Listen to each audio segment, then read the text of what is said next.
Praise the Lord. Greetings to you all in the mighty name of our Lord and Savior Jesus Christ. Welcome to Showers of Blessing. ఆశీర్వాదపు జల్లులకు మిమ్మల్ని మీ కుటుంబాలను ప్రేమపూర్వకంగా ఆహ్వానిస్తున్నాం. ఈ ఉదయ సమయంలో Emmanuel church 21 days of ప్రేయర్స్లో ఈ దినం ముందు మరొక ప్రార్థన గురించి మనము ధ్యానం చేయబోచున్నాము. రాజు అయినటువంటి హిజ్కియా చేసిన ప్రార్థన గురించి మనం ధ్యానం చేయబోతున్నాము. దేవుడు మనకిచ్చిన వాక్య భాగము 2వ రాజుల గ్రంథము 20వ అధ్యాయము 5వ వచనము. నీవు కన్నీళ్లు విడుచుట చూచితిని, నీ ప్రార్థన నేను అంగీకరించి ఉన్నాను, నేను నిన్ను బాగు చేసేదను. దేవుడి వాక్యం దీవించునుగాక. I have heard your prayers and seen your tears. I will heal you. May the Lord bless this word. హిజ్కియా రాజు గురించి కానీ మనం ఆలోచన చేసినప్పుడు మరి హిజ్కియా రాజు ఆయన రాజు అయి ఉన్నాడు.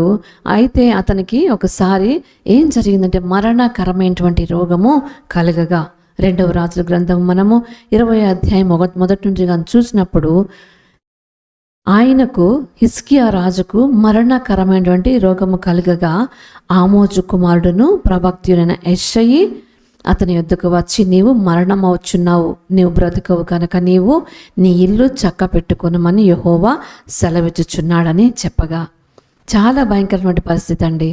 ఒక రాజు వద్దకు ఒక ప్రవక్త వచ్చి అంటున్నాడు, నువ్వు మరణం అవ్వబోతున్నావు, నువ్వు మరణించబోతున్నావు, నువ్వు నీ యొక్క ఇల్లు చక్కబెట్టుకో, అంటే నువ్వు సిద్ధపడు, నువ్వు చనిపోబోతున్నావు కాబట్టి నేను నువ్వు సిద్ధం చేసుకో అని చెప్తున్నప్పుడు దేవుడు సెలవిస్తున్నాడు ఇలా చెప్పమని అని చెప్పినప్పుడు హిజ్కియా రాజు ఆయన ఎవరి మీద కూడా గొనగలేదు, సనగలేదు, బాధపడలేదు.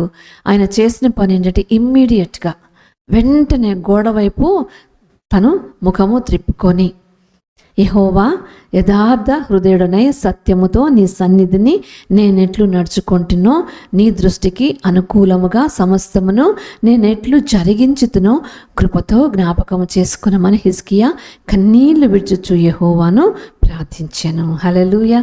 చూడండి, హిజ్కియా చేసినటువంటి ప్రార్థనలో ఒక విధేయత కనబడుతుంది, తగ్గింపు కనపడుతుంది.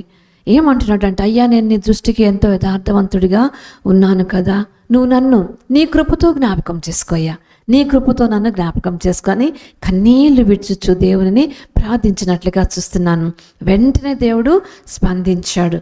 అప్పుడు ఆయన మరలా చెప్పాడు, మరొక వాక్కు ప్రవక్త అయినటువంటి యెషయాకి ఇచ్చాడు, నువ్వు వెళ్ళి చెప్పు, నువ్వు వెళ్ళి మరలా హిజ్కియా రాజుకు చెప్పు, ఎందుకంటే మరి నీవు తిరిగి నా ప్రజలకు అధిపతి అయిన హిజ్కియా యొద్దకు పోయి అతనితో ఇట్లనము, నీ పితరుడైన దావీదునకు దేవుడకు యెహోవా సెలవిచ్చినదేమనగా, నీవు కన్నీళ్లు విడుచుట చూచితిని, నీ ప్రార్థన నేను అంగీకరించి ఉన్నాను, నేను నిన్ను బాగు చేసేదను. అలానే ఇంకా 15 సంవత్సరముల ఆయుష్యము నీకు ఇచ్చేదను. హల్లెలూయా.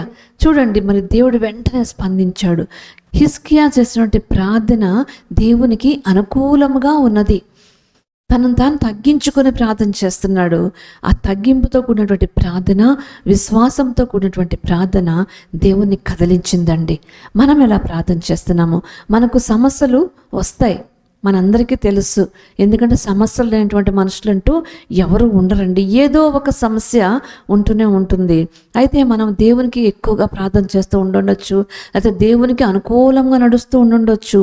నేను ఏ తప్పు చేయలేదు నాయన, ఎంతో నీతిమంతుడిగా జీవిస్తున్నాను, ఎంతో నీతిమంతురాలుగా జీవిస్తున్నాను, కానీ నాకే ఎందుకయ్యా ఈ కష్టం తీసుకొని వచ్చావు అని చెప్పేసి మనం దేవుణ్ణి ప్రశ్నలు వేస్తూ ఉంటాము. దేవుని సన్నిధిలో ప్రశ్నలు వేయటానికి కాదండి, మనము ప్రార్థించే దేవుడు అన్నాడు, అడుగుడు మీకు ఇవ్వడును అని దేవుని యొక్క వాక్యం సెలవిస్తుంది. మరి దేవుని యొక్క ఇంకా నా నామమున మీరు నన్ను ఏది అడిగినో నేను మీకు ఇస్తాను అన్నాడు. అలాగే ఆయన చిత్త ప్రకారంగా మనం అడిగితే దేవుడు మనకు అనుగ్రహిస్తానని వాగ్దానం చేశాడు. అలాగే ఇక్కడ హిజ్కియా రాజు చేసిన ప్రార్థనలో ఏముందంటే విధేయత, తగ్గింపు, విశ్వాసము, ఇవన్నీ కూడా మనం చూస్తున్నామండి. ఈ విధంగా ప్రార్థించడం ద్వారా దేవుడు వెంటనే కదిలించబడ్డాడు. హిజ్కియా యొక్క ప్రార్థన ఆలకించాడు. నువ్వు కన్నీళ్ళు విడుచుట నేను చూచితిని, నేను నిన్ను బాగు చేస్తాను అని వాగ్దానం ఇచ్చాడు. మళ్ళా వెంటనే యెషయా వెళ్ళి మరి అదే మాట హిజ్కియాకి చెప్పినట్లుగా చూస్తున్నాం. చూడండి, మరి హిజ్కియా యొక్క ప్రార్థనలో జవాబు చాలా ప్రార్థనలు ఉంటాయి, కొన్ని ప్రార్థనలకు జవాబు ఉండనే ఉండదు, కానీ ఈ యొక్క ప్రార్థన మనం జవాబును చూస్తున్నాం. హల్లెలూయా. అలాగే సొలొమోను చేసినటువంటి ప్రార్థన కూడా మనము చూస్తుంటున్నాం కదా. నిన్నటి దినమందు సొలొమోను ప్రార్థన చేశాడు, అయ్యా మరి నేను ఇంతమంది జనులను నేను నడిపించడానికి నాకు శక్తి చాలదు, కాబట్టి నీ యొక్క జ్ఞానం నాకు అనుగ్రహించు అన్నప్పుడు బుద్ధి వివేకము గల హృదయం నేను నీకు ఇస్తాను.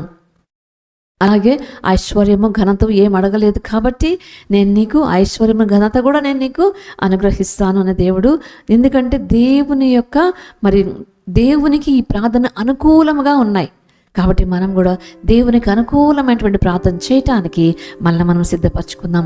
హిజ్కియా ప్రార్థన ఆలకించినటువంటి దేవుడు మన ప్రార్థన కూడా ఆలకించునుగాక, జవాబు అనుగ్రహించునుగాక. ప్రార్థన చేసుకుందాం.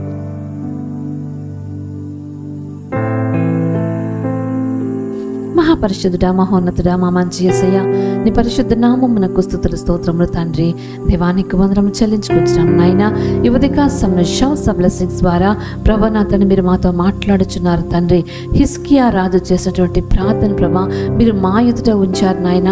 ఆ యొక్క ప్రార్థనలో ఉన్నటువంటి ప్రభా తగ్గింపును, విధేయతను, విశ్వాసమును ప్రభా మేము చూస్తున్నాం తండ్రి. మేము కూడా ఆ విధంగా ప్రార్థించడానికి మీరు మాకు సహాయం దయచేయండి.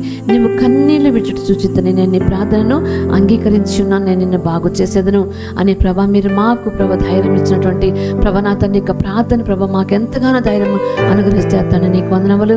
అవును యేసయ్య, హిజ్కియా వలె ప్రభా ప్రార్థించుటకు, అలాగే నీ ఎదురు జవాబు పొందుటకుంటకు మీరు మాకు సహాయం దయచేయవలసిందిగా వేడుకొనొచ్చు.